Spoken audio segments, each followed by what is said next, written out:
겉모양이나 격식과 절차가 필요합니다. 그러나 실속이 도외시되면 결국은 형식이 무의미하게 됩니다. 신앙생활은 실속이 있어야 합니다. 형식뿐인 신앙생활에는 구원이 없습니다. 상급도 없습니다. 예수는 천국에 들어가게 되는 사람과 지옥에 들어가게 되는 사람의 구별과 최종적 분리에 대하여 가라지 비유로서 교훈하셨습니다. 가라지는 독소를 품고 있는 독보리입니다. 밀밭이나 보리밭에서 자라는데 나달만 약간 거무스름하기 때문에 자라는 동안에는 분별하기 어렵습니다. 그러나 이삭이 열리게 되면 쉽게 분별이 됩니다. 추수 때 곡식은 거두어 창고에 들이고 가라지는 모아 불살합니다. 밭의 가라지 비유는 지금은 그리스도인이 아닌 사람도 그리스도인처럼 행세할 수 있지만 장차 반드시 분리될 날이 올 것을 말해줍니다. 마지막 심판 때는 철저하게 구분하여 처리됩니다. 세례요한은 사람들에게 예수님을 소개하기를 그는 성령과 불로 너에게 세례를 주실 것이요 손에 키를 들고 자기의 타작마당을 정하게 하사 알곡은 모아 곡간에 들이고 쭉정이는 꺼지지 않는 불에 태우시리라 하였습니다. 껍질만 있고 알맹이가 들지 않은 곡식이나 과일의 열매는 열매라고 부를 가치가 없습니다. 그것을 쭉정이라고 부릅니다. 겉모양은 밀 같으나 실제는 가라지라고 밝혀지는 신자가 있습니다. 겉모양은 알곡 같으나 실제는 쭉정이라고 밝혀지는 교인이 있습니다. 본질이 다르고 실속이 없으면 결국에는 버림을 받게 됩니다. 누구든 신앙생활을 하면 신자라고 부릅니다. 교회에 등록하면 교인이라고 부릅니다. 신자라고 불려지고 교인이라고 불려지는 것이 구원 얻는 것을 의미하지 않습니다. 신앙생활을 하되 실속이 있어야 합니다. 실속이란 알맹이가 되는 내용입니다. 신앙생활의 3대 요소는 믿음과 예배와 봉사입니다. 이 시간 여러분에게 실속 있는 믿음과 예배와 봉사에 관하여 말씀하여 드리겠습니다. 첫째, 여러분은 실속 있는 믿음을 가져야 합니다. 야고보서 2장에는 내 형제들아 만일 사람이 믿음이 있노라 하고 행함이 없으면 무슨 이익이 있으리요? 그 믿음이 있는 게 자기를 구원하겠느냐라고 말한 다음 행함이 없는 믿음에 관하여 두 가지 예를 들었습니다. 먼저 행함이 없는 믿음은 실속이 없다는 것을 설명하기를 만일 형제나 자매가 헐벗고 일용할 양식이 없는데 너희 중에 누구든지 그에게 이르되 평안히 가라 돕게 하라 배부르게 하라 하며 그 몸에 쓸 것을 주지 않으면 무슨 유익이 있으리요 하였습니다. 가진 것이 없어서 헐벗고 굶주린 사람에게 아무것도 주지 않으면서 여보세요 날씨가 추운데 옷을 두텁게 입으시오 속이 든든하도록 밥을 넉넉하게 잡수시오 라고 하는 말이 실속 없는 헛된 말에 불과하듯이 행함이 없는 믿음 역시 실속이 없는 헛된 믿음이라고 하였습니다. 다음은 행함이 없는 믿음은 지적인 동의에 불과하다는 것을 설명하기를 네가 하나님은 한 분이신 줄을 믿느냐 잘하는도다 귀신들도 믿고 떠느니라 하였습니다. 귀신들도 하나님은 오직 한 분이심을 알고 있습니다. 귀신들은 예수님이 누구이신가를 잘 알고 있습니다. 메시아이시고 하나님의 독생자라는 것을 알고 있습니다. 귀신들을 심판하여 불못으로 들어가게 하실 분이라는 것도 알고 있습니다. 무슬림자들은 하나님의 존재를 부인하지만 귀신들은 그렇지 않습니다.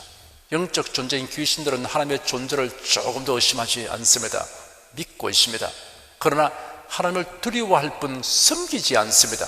회개하지 않습니다. 예수님이 회당에 들어가시니 마침 회당에 더러운 귀신 들린 사람이 있어 소리 지르기를 나사렛 예수여 우리가 당신과 무슨 상관이 있나이까 우리를 멸하려 왔나이까 나는 당신이 누군 줄 아노니 하나님의 거룩한 자이다 하였습니다. 예수께서 바다 건너편 그라사 인의 지방에 갔으니 더러운 귀신 들린 사람이 무덤 사이에서 나와 예수님을 만나게 되었습니다. 그 사람은 무덤 사이에 거처하는데 여러 번 족쇄와 쇠사슬에 매여서도 쇠사슬을 끊고 족쇄를 끄트렸습니다. 그래야 아무나 쇠사슬로도 맬 수 없게 되었고 아무도 저를 제어할 자가 없었습니다. 밤낮 무덤 사이에서나 산에서나 늘 소리 지르며 돌로 제 몸을 상하고 있었습니다. 그가 멀리서 예수님을 보고 달려와 절하며 큰 소리로 부르짖어 말하기를 지극히 높으신 하나님의 아들 예수여, 나와 당신과 무슨 상관이 나이까? 원컨대 하나님 앞에 맹세하고 나를 괴롭게 마옵소서 하였으며, 귀신들도 하나님의 존재를 믿고 있다는 증거입니다. 예수님에 대하여 잘 알고 있다는 증거입니다. 그러나 떨고 있습니다. 하나님의 뜻대로 행하지 않고 하나님의 존재에 대한 믿음만을 가지고 있는 것은 귀신의 믿음입니다. 실속 없는 믿음입니다. 성경을 배워서 알기는 하지만 성경대로 믿지 않으며 왜곡되게 말하고 상황에 따라 달리 말하는 사람의 믿음은 귀신의 믿음이라 다를 바 없습니다. 행함이 있는 믿음을 더욱 분명하게 설명하려고 성경에 나오는 두 사람을 예로 들었습니다. 먼저 아브라함을 예로 들었습니다. 우리 조상 아브라함이 그 아들 이삭을 제단에 드릴 때 행함으로 의롭다 하심을 바란 것이 아니냐. 네가 보니와 믿음이 그의 행함과 함께 일하고 행함으로 믿음이 온전케 되었느니라 하였습니다. 아브라함은 독자 이삭을 번제로 드리라는 하나님의 명령을 그대로 실천에 옮겼어. 이삭을 결박하여 단 위에 올려놓고 칼을 빼어 들었습니다. 하나님께서 그 순간 아브라함의 행동을 거기서 멈추게 하셨습니다. 아브라함의 이러한 행함의 바탕에는 하나님의 언약에 대한 믿음이 있었습니다. 내 후손이 하늘의 별과 같이 번성할 것이고 그 후손은 이삭으로 말미암을 것이라는 언약에 대한 믿음입니다. 그 믿음이 하나님의 명령에 순종하는 행함으로 증명되었습니다. 다음으로 기생 라합의 예를 들었습니다. 또 이와 같이 기생 라합이 사자를 접대하여 다른 길로 나가게 할 때 행함으로 의롭다 하심을 바란 것이 아니냐. 영혼 없는 몸이 죽은 것 같이 행함이 없는 믿음은 죽은 것이니라. 기생 라합은 여리고성에서 한 주막을 운영하고 있었습니다. 그러다 보니 세상 돌아가는 이야기를 많이 듣게 되었습니다. 어느 날부터 이스라엘 민족에 관한 이야기를 듣게 되었습니다. 그가 들어온 소문들을 마치 퍼즐을 맞추듯 하여 보니 이스라엘 사람들이 섬기는 하나님은 살아계신 하나님이시며 상천하주의 하나님이시며 언약하신 말씀을 반드시 이루시는 신사하신 분이시며 무엇인지 못하실 것이 없는 전능한 하나님이신 것을 알게 되었습니다. 그래요, 라합은 여호와 하나님을 믿게 되었습니다. 라합은 여리고 성이 조만간 함락 된다고 믿었습니다. 어느 날 낯선 두 사람이 라합의 주막에 왔습니다. 라합은 그 사람들이 이스라엘 정탐꾼인 것을 알아보았습니다. 그런데 벌써 이 낯선 사람에 대하여 왕궁에 보고가 되었습니다. 왕이 군사를 보내었어 이스라엘 정탐꾼을 당장 잡아들이라고 하였습니다. 군사들이 라합의 집에 들이닥쳤습니다. 라합이 말했습니다. 저는 그 낯선 사람들이 어디에서 왔는지 모르지만 그들이 지금 해질 무렵에 성 밖으로 나가시니 빨리 따라가면 잡을 수 있을 것입니다.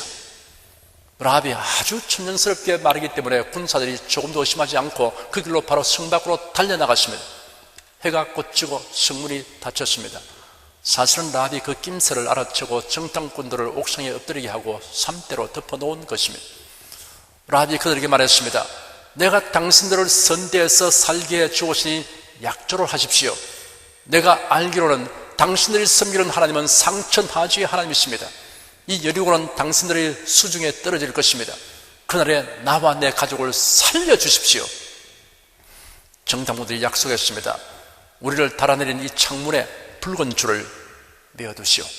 그러면 성이 함락될 때 이 붉은 줄이 메인 집에 있는 사람은 누구든 죽임을 당하지 않게 할 것입니다 라고 말했습니다. 자칫하면 면문지화를 당할 수 있는 일을 기생 라합이 주저없이 행동에 옮긴 그 행함의 바탕에는 하나님의 언약에 대한 믿음이 있었습니다. 하나님께서 가나안 땅을 이스라엘 자손들에게 주시기로 약속하신 말씀에 대한 믿음입니다. 이 믿음이 행함으로 증명되었습니다. 행함이 수반되어야 할 경우에 행함이 없으면 그 믿음은 마치 영혼 없는 몸처럼 죽은 믿음이라고 하였습니다. 아브라함과 라합 이 두 사람은 실속 있는 믿음이 어떠한 것을 보여준 본보기입니다. 아브라함은 독자 이삭을 번제로 드리는 하나님의 명령에 순종하였습니다. 기생 라합은 목숨을 걸고 이스라엘 정탐꾼들을 도왔습니다.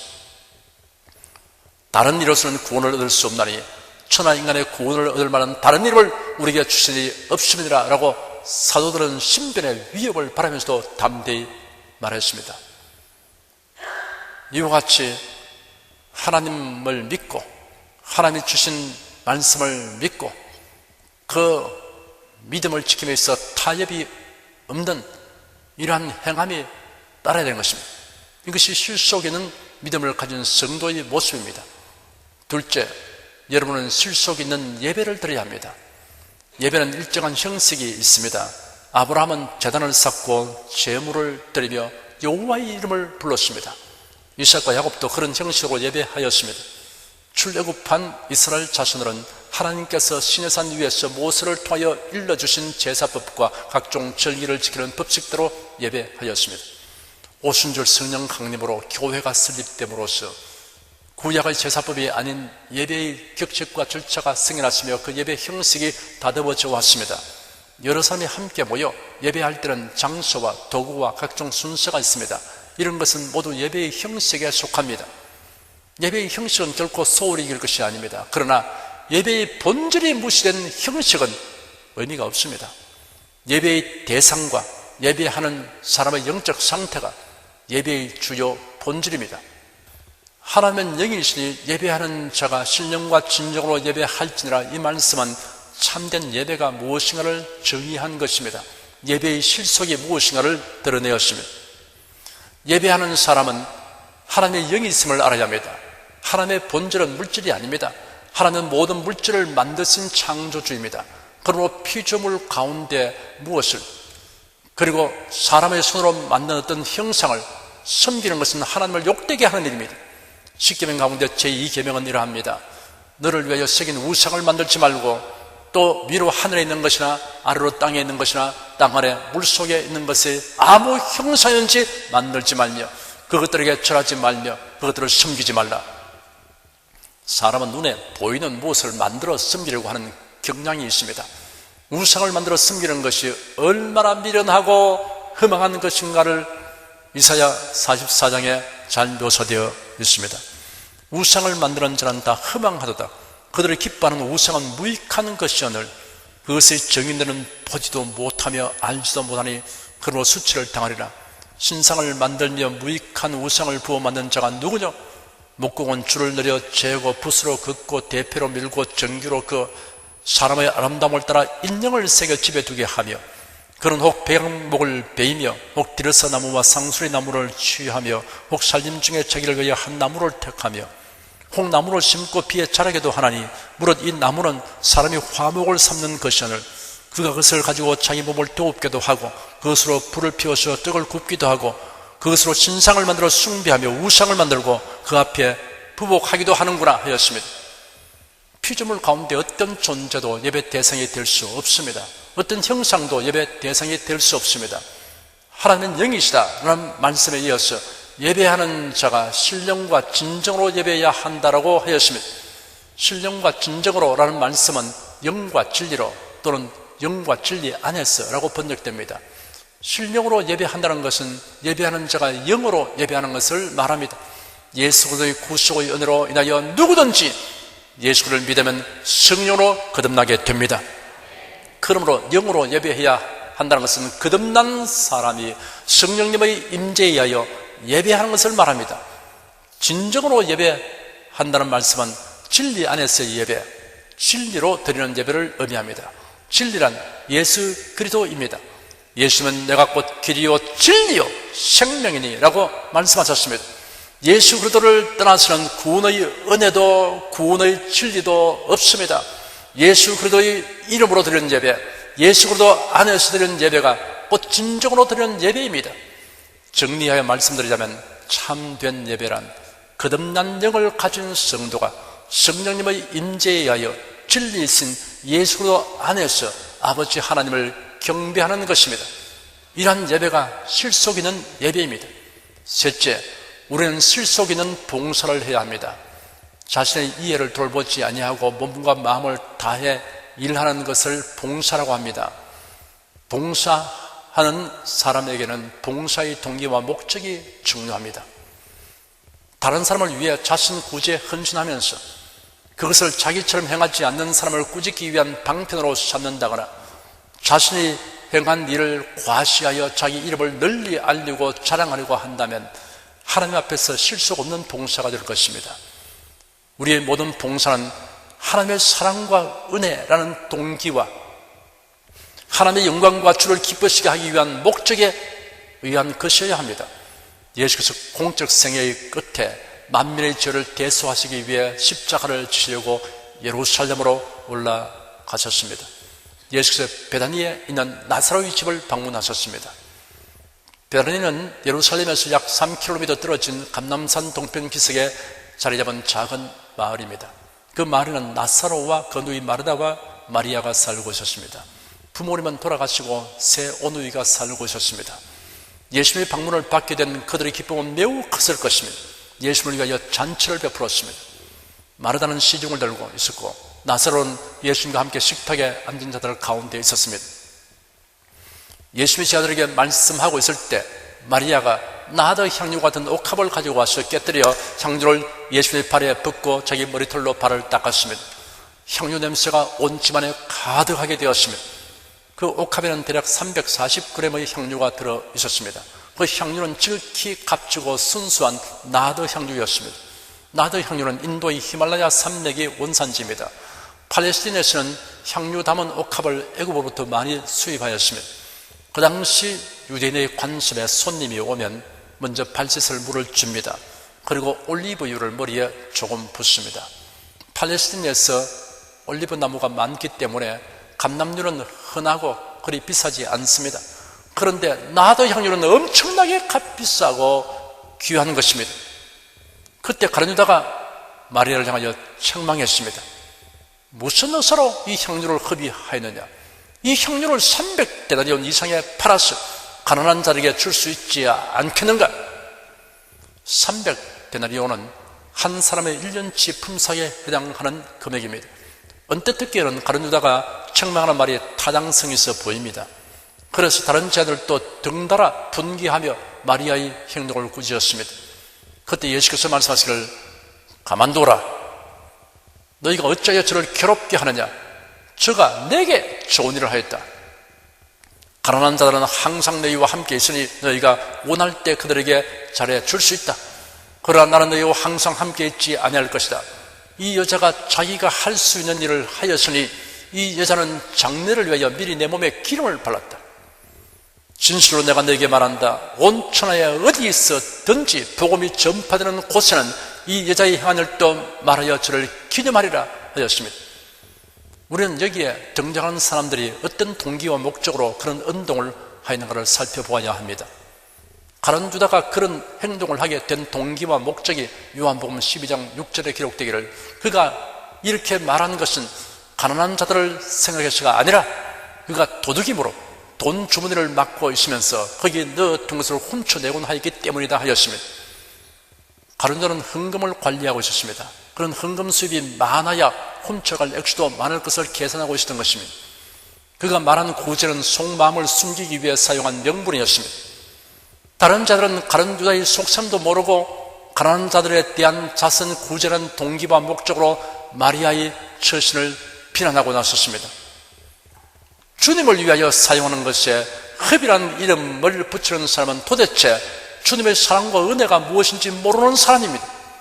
우리가 하나님을 예배하거나 복음을 전하기 위하여 사용하는 비용에 흡이라는 말을 사용하는 것은 합당하지 않습니다. 무슨 의사로 이 향유를 흡입하였느냐라는 가룟 유다의 질타에 대하여는 그 대답이 마리아의 행동 속에 분명하게 드러나 있습니다.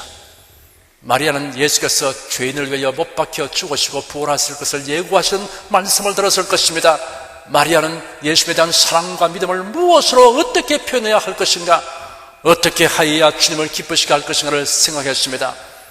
그래야 마리아는 예수님께 나드 향유를 붓기로 결단했던 것입니다. 아무도 그 향유는 마리아의 전 재산일 수도 있습니다. 우리의 봉사가 하나님께 대한 감사와 사랑에서 출발하여 주 하나님께 영광 돌리고 주를 기쁘시게 하는 데서 끝나야 할 것입니다. 그렇지 않으면 실속이 없는 봉사가 되고 맙니다. 영혼 없는 몸은 죽은 놈입니다. 죽은 뒤에 다가오는 것은 부패입니다. 영과 진리가 배제된 예배, 하나님의 중심이 되지 아니한 봉사는 본질이 상실된 것입니다. 그런 것은 부패하는 성향이 있습니다. 반짝인다고 다 보수가 나뉩니다. 보석 감정이니 감정의 부와 가짜인 것이 확인되면 그것은 보석으로 취급되지 않습니다. 모양과 형식이 쓸모없는 것은 아닙니다. 하지만 실속이 있어야 합니다. 내용이 없는 형식은 물 없는 샘, 피 없는 구름, 열매 없는 가을나무와 같은 것입니다.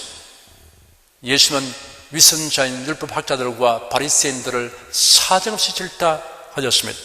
화이실진지여 외식하는 서기관들과 바리새인들이여, 너희가 박하와 회양과 근처의 11조를 들이대 율법의 더 중한 바 의와 인과 신은 버려두다.